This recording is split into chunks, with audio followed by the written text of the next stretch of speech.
मत कर। दीपावली के बाद में जो कार्तिक पूर्णिमा आएगी, उस कार्तिक पूर्णिमा के दिन जो किसी जलाशय के पास में जाकर, नदी, तालाब, कुंड, कुआं, किसी जलाशय के पास में जाकर अगर एक दिया लगा देंगे तो उसको तीनों दिन का पुण्य फल 1000 गुना होकर प्राप्त हो जाएगा। 1000 गुना।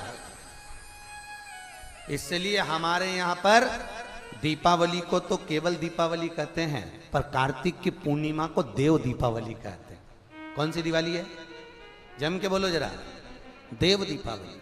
दीपावली से बड़ी दीपावली होती है कार्तिक पूर्णिमा के दिन, क्योंकि तुमने ये 3 दिन जो दिया लगाया, इसका फल तुम्हें जब मिलता है जब तुम कार्तिक की पूर्णिमा के दिन किसी घाट पर, नदी के तट पर, तालाब के तट पर, सरोवर के तट पर जब दीपदान करते हो साहब, तब उसका पुण्य बढ़ जाता है। एक बार दिवाली पर दिया नहीं लगाओगे चल जाएगा, धनतेरस के दिन नहीं लगाओगे चल जाएगा, पर यदि कार्तिक पूर्णिमा के दिन चूक गए तो फिर वो दिया का कोई फल नहीं, फिर इसका कोई नहीं। दीप लगे महाराज। अब पाटला देवी का नियम था रोज यमुना जी के घाट पर जाना, दीप दान करना। एक दिन संत मिल गए, कृपा करी संतों ने। क्या बात है, क्यों रोती है? पाटला देवी कहती है मेरी बेटी के घर संतान नहीं। अगर सावन की पूर्णिमा के दिन तुम्हारी बेटी ब्राह्मणों को भोजन कराएगी, उसके घर में औलाद होगी, संतान होगी। कार्तिक। अब पाटला देवी ने कह दिया अपनी बेटी से कि जाओ कराओ। बेटी ने ब्राह्मणों का भोजन कराया। नंद बाबा यशोदा ने खीर मालपुआ बनवाया। खीर मालपुआ बनाकर जैसे ही नंद बाबा परोसे, फिर यशोदा जी आ गए। अब यशोदा तो यशोदा, और माता यशोदा इतना घूंघट कर कर जैसे खीर मालपुआ परोसने के लिए चली, इतने में जितने संत भोजन कर रहे थे, सारे संतों ने सोचा ये इतना सारा घूंघट ली है तो ये नंद बाबा की तो दाढ़ी सफेद, नंद बाबा के तो बाल सफेद, ये नंद बाबा के छोरे की बहू दिखती है। अब छोरे की बहू दिख रही है तो इनके घर में कोई छोरा नहीं दिख रहा, तो सारे संतों ने हाथ उठाकर आशीर्वाद दे दिया, पुत्र भव। जैसे पुत्र बहू ने का आशीर्वाद दिया तो यशोदा जी ने पल्लू ऊंचा कर लिया। जैसे ही पल्लू ऊंचा करा, पल्लू ऊंचा करते से सारे बाबाओं ने एक दूसरे को कोनी मार के कहा रहे इसका भी बाल सफेद है रे, आशीर्वाद गड़बड़ हो गया। इतने में सारे संत जब बात करे तो नंद बाबा ने कहा रे बाबाओं, तुमने मेरी पत्नी को पुत्र होने का आशीर्वाद दिया, मैं 60 का, मेरी पत्नी 55 की, औलाद कहां से होगी? इतने में संत बोले हमने भोजन करते करते आशीर्वाद दिया है तो पुत्र तो आएगा, भले कहीं से भी आए। और वही हुआ। ना जाने किस ऋषि मुनि ने धागा हाथ लपेटा कि नंद घर अनहोनी हो गई, बेटी हो गया बेटा। और महाराज रात ही रात में नंद बाबा की दाढ़ी हो गई बेटा। और जब भगवान हुए थे, भगवान जब प्रकट हुए तो पाटला देवी ने पत्र लिखा था, बेटी नवासे का दर्शन नहीं कराएगी, मेरे नाती को लेकर नहीं आएगी। बेटी नाती को लेकर गई थी। आज भी हिंदू धर्म में वो दिन डोल एकादशी कहलाती है। यहां पर होती है डोल एकादशी, जिस दिन डोले में बैठकर भगवान कृष्ण को लेकर यशोदा अपनी मां के घर गई थी। और जब मां के घर पहुंची, माता ने पानी उतारा तो बेटे को दर्शन करने को कहा। यशोदा जी बोलती हैं, पाटला देवी बोलती है मुझे बेटा तो दिखा कैसा है। जो पल्लू हटाया मां ने, पल्लू हटाते से ही पाटला देवी ने लोटा तो रख दिया नीचे कलश को, और कलश को नीचे रखकर बोली पहले ये बताइए तेरी औलाद है? इतने में यशोदा जी बोली और किसी दूसरे की औलाद है तो मेरी। नहीं नहीं पूछ रही, क्यों मां तूने ऐसा प्रश्न क्यों करा? यशोदा जी पूछी। पाटला देवी बोली तू गोरी, नंद बाबा गोरे, ये कोयले की खदान कहां से आई ये बता। अरे मां आधी रात को पैदा हुआ था ना 12 बजे, इसलिए काला है। तो काला क्यों हो गया? मां इतनी रात को कोई लाइट नहीं थी, पूरा अंधेरा, इसी में चिपक गया। यशोदा जी बोली अरे ओ। पाटला देवी कहती है बेटी क्यों झूठ बोलती है?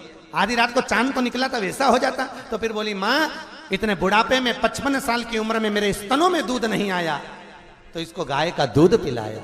और मेरी यहां एक भी गाय सफेद नहीं, सब काली। इसलिए यशोदा जी की मां बोली, बेटी दूध तो सफेद निकलता है, वैसी हो जाती। आखिरी में मां को क्रोध आया, पाटला देवी ने छोरे को लिया, लहंगा करा ऊंचा, 36 कली का लहंगा ऊंचा करके और छोरे को सुलाया। कन्हैया का सिर नानी के पांव में और पांव नानी की छाती पे, और बेटी तेल लेके और जो घिसा घिसते जाए और बोल रही है, इतना गोरा कर दूंगी जब जाएगा पहचान में नहीं आएगा। इतने में कन्हैया घिस घिस के, कन्हैया मन में सोच रही थी, नानी ऊपर से नीचे तरक काला, सरसों के तेल से कुछ नहीं होने वाला, क्या हो।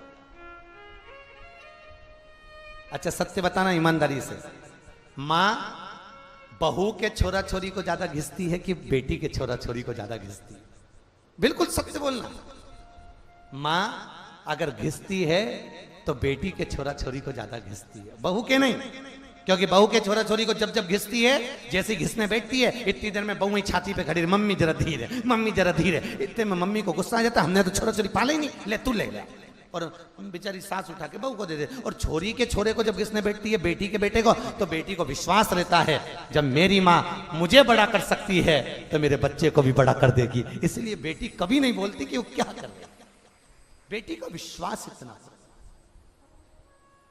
बोलती।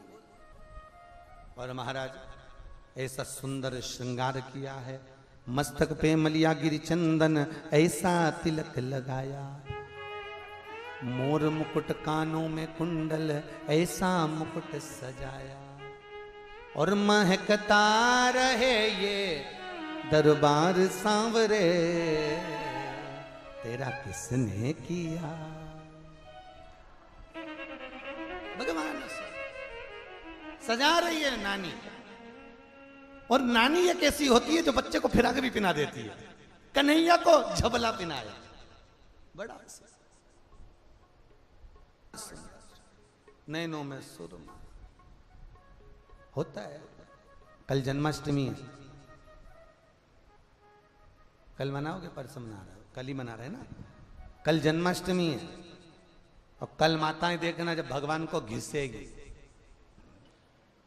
वो कौन सा पाउडर है भैया? हाँ, पीताम्बरी। सब तैयारी में बैठी होगी, बाजार से खरीद के लिए आई होगी, एक एक नई नई ड्रेस, एक एक झबला टोपी और पीताम्बरी। और जब घिसेगी भगवान को, भगवान भी मन में सोचेगा, अरे ओ अम्मा, अरे ओ काकी, मेरा जन्मदिन है और तू मुझको ऐसी घिस रही, और क्या कि ऐसा साफ करूंगी अगली जन्माष्टमी तक पूरा साफ रहेगा। ऐसा रगड़ा, ऐसा घसा, भगवान की जन्माष्टमी के दिन ऐसा घसा, भगवान ने भी मन में सोचा, तूने मना दिया मेरा हैप्पी बर्थडे टू यू। खूब घसा। और भगवान हिसाब पूरा बराबर रखता है। तुमने भगवान को घसा, अब जैसे ही तेरी शादी की सालगिरह आई, जन्मदिन आया, पति के साथ गाड़ी पे जा रही थी और स्पीड ब्रेकर पे से ऐसी फिकाई, सब दूर से घसाई और भगवान से कह रही, मेरा जन्मदिन था तुमने मुझे घस दिया। भगवान बोले, मेरे जन्मदिन पे तूने घसा, तेरे जन्मदिन पे मैंने घसा। इसलिए निवेदन है, भगवान को पीताम्बरी से भी मत घसना। अगर भगवान को स्नान कराना तो पंचामृत स्नान करा। शक्कर भी मोटी मोटी मत चढ़ाना, क्योंकि शक्कर मोटी चढ़ाओगे, मलोगे तो उसको गड़ेगी, इसलिए पिसी हुई शक्कर चढ़ा। सुंदर सुंदर, सबसे ज्यादा शांति से हमारे ठाकुर जी रहते हैं महाराज। इतना इतना छोटा सा तो उनका मंदिर होता है। तुम्हारे घर में कितना बड़ा है? अरे बोलो तो, इतना छोटा था। अब छोटे से मंदिर में उसी में ठाकुर जी बैठे, उसी में शंकर जी बैठे, उसी में गणेश जी बैठे, उसी में राम जी बैठे। भगवान उन भी सोच के बैठते हैं। फिर गई तीरथ करने, द्वारकाधीश गई थी, तो भगवान इतने में गणेश जी बोले पिताजी से, शंकर भगवान से, पिताजी द्वारका जी गई है। पिताजी बोले खसक के बैठो, पकड़ के ला रही होगी। फिर कस के फिर बद्रीनाथ घूमने गई, पिताजी फिर गई तो क्या बेटा फिर खस को बद्रीनाथ गई है, फिर लाएगी। सारे देवी देवताओं को पकड़ पकड़ के लाके इतने से मंदिर में रख दिया। खुद के कमरे में कोई घुस जाए तो गुस्सा हो जाए, ननंद घुस जाए, ननंद के छोरा छोरी चले जाए तो गुस्सा हो जाए, और भगवान के इतने से मंदिर में सब आ जाओ, सब बैठ जाओ, पितर देवता, कुल देवता, देवी देवता सब वहीं बैठे इतने से। और उसी में एक शंख में पानी भर के रख दिया, वो पानी भी लुढ़क गया। गणेश जी पूरा गीला हो गए। गणेश जी ने पिताजी से कहा, पिताजी में तो पूरा गिरा हो गया। पिताजी बोले वो तो पूजन करके गई, कल ही आएगी बेटा, अब तो ऐसे बैठे रहो। कहा मतलब? शास्त्र कहता है एक साधे सब सधे, सब साधे विसरा। एक को साधो,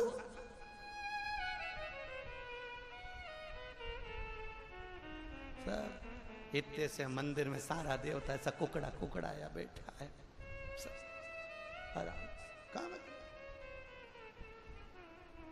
पूरे ब्रजमंडल में आनंद हो रहा है, भगवान पधारे। सुनंदा जी के कानों में शब्द पड़ा है, प्रसन्न हो गई। पहले भाभी के छोरा छोरी होता था तो नंदे आती थी, आज के जमाने में ननंद नहीं आती, क्योंकि भाभियों ननंद को बुलाती नहीं है, बहन को बुला लेती। नंदे सुनंदा जी बड़ी प्रसन्न थी। एक नंदा ने सुनंदा से कहा, भाभी को छोरा छोरी हो रहा है, तू पहले चली जा। सुनंदा बोली, मैं काहे को जाऊं पहले, तू बड़ी है ना, तू पहले जा। जो बड़े होते हैं ना बेचारे बहुत पिसाते हैं। जी तेरे तो बच्चे बड़े हो गए ना, तेरे बच्चे तो बड़े हो गए, मेरे तो छोटे छोटे, तू पहले चले जा। अच्छा, बहनों में भी बड़ा प्रेम होता है। जब भी मायके जाती हैं तो एक दूसरे को फोन लगा के जाती है, तू कितनी तारीख को आएगी, तू कितने को आएगी। और पूरी चंडाल चौकड़ी जब इकट्ठी होए और फिर न्यू मार्केट जाए और फिर ये खरीदारी करके फिर इनका भाई चिल्लाए, एक बैग लेके आई थी ना, 4 चल लेके जा रही, उठाए कौन, ले जा, उठा, मेरे से नहीं उठे। और फिर जब ये सामान लेके पहुंचे और वहां रेलवे स्टेशन पे फिर पति भी उठाने आए, वो भी चिल्लाए, एक बैग ले गई थी, 6 क्यों लाई, उठा। इतने में पत्नी बोलते, मैं तो मेरे बाप के घर से लाई।